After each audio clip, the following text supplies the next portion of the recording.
Praise the lord. ఈరోజు వాక్య భాగం వింటున్న ప్రియమైన వారులారా, గత కొద్ది దినాలుగా ఐ హ్యావ్ బీన్ సిక్.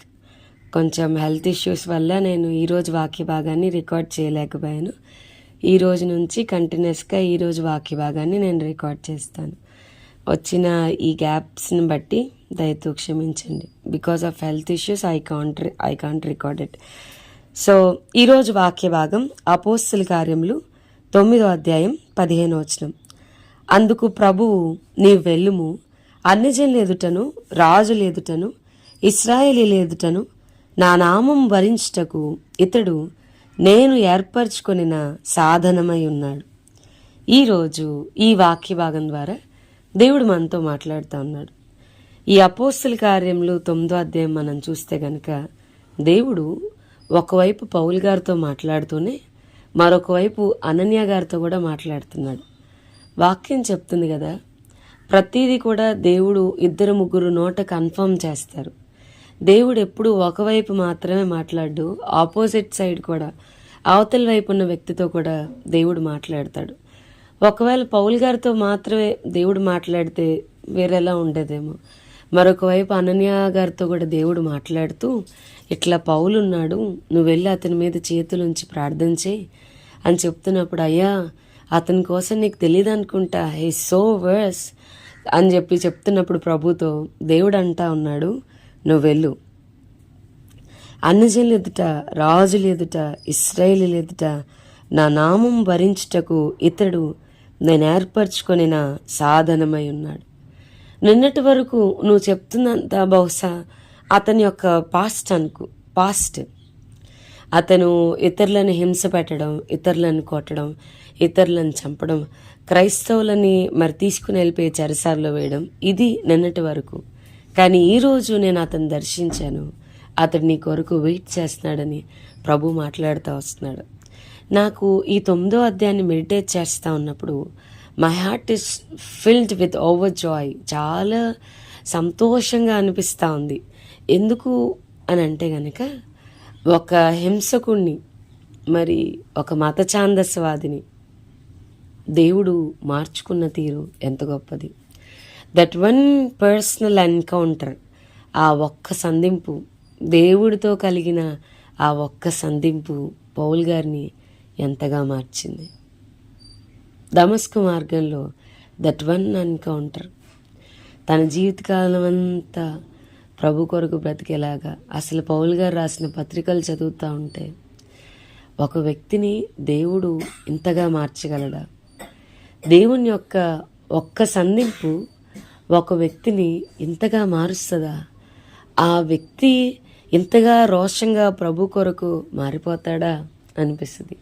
3 సువార్త దండయాత్రలు మరి పౌల్ గారి ద్వారా జరిగాయి.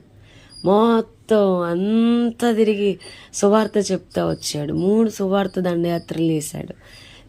అసలు సువార్త చెప్పడానికి వేరు చోట్లకి ప్రయాణాలు చేస్తూ వచ్చాడు.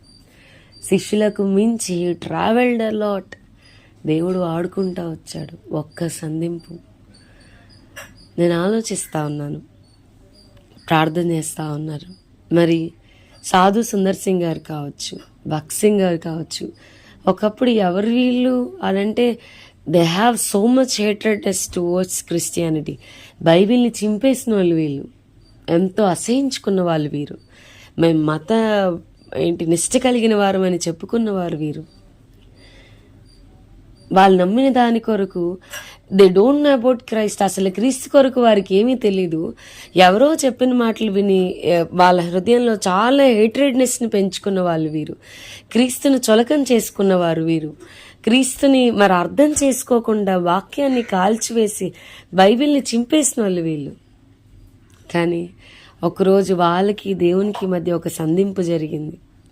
They have a personal encounter with Christ. దేవుడు వాళ్ళని పట్టుకుంటే బాబోయ్, ఎన్ దానియేల్ గారు తన బయోగ్రఫీలు ఇలా రాశారు. ఆయన కోరుకున్నాడంట, అయ్యా 12 మంది అపోస్తుల్లాగా శిష్యుల్లాగా బ్రతుకుతున్న వ్యక్తులు అసలు ఈ రోజుల్లో ఉంటారా? శిష్యుల్లాగా ఉండే వ్యక్తిని నేను చూడాలనుకుంటున్నాను ప్రభా. శిష్యుల్లాగా ఉండేవాళ్ళు ఈ దినాల్లో ఎవరైనా ఉన్నారా అని ప్రభా నేను చూడాలనుకుంటున్నానయ్యా.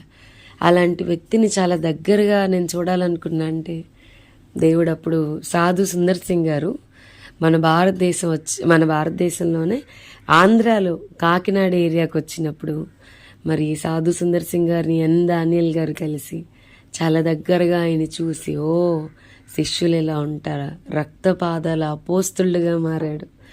దట్ వన్ ఎన్కౌంటర్, ఒక్క సంధింపు ఎంతలా మార్చేసింది వాళ్ళని. ఒక సాధువులాగా బట్టలు వేసుకొని చెప్పులు లేకుండా ప్రతి గ్రామం తిరిగి క్రీస్తు కొరకు రోషంగా బ్రతికేలాగా మార్చివేసింది. నేను చెప్తా ఉన్నా, నిజమైన సంధింపు. నిజంగా ఆయన ప్రేమను అర్థం చేసుకుంటే గనక లోకం నచ్చదు. నిజంగా ఆయన ప్రేమ మనకు అర్థమైతే గనక పాపంలో బ్రతకలేం. నిజంగా ఆయన ప్రేమ అర్థమైతే గనక ఆ ప్రేమ గురించి మాట్లాడకుండా ఉండలేం. నిజంగా ఆయన ప్రేమ అర్థమైతే గనక మన కుటుంబాల రక్షణ కొరకు కన్నీరు కార్చకుండా ఉండలేం. పౌలు గారిని దేవుడు ఎట్లయితే ఒక గొప్ప సాధనంగా ఏర్పాటు చేసుకున్నాడో, మనం కూడా ఆయన చేతిలో ఆయన వాడుకొను పాత్రల వలె ఉండు కృప ప్రభు మనందరికీ దయచేయను గాక. ఆమేన్. ప్రార్థన చేసుకుందాం. ప్రభా, ఈరోజు వాక్య భాగం ద్వారా మీరు మాతో మాట్లాడినందుకు వందనాలు.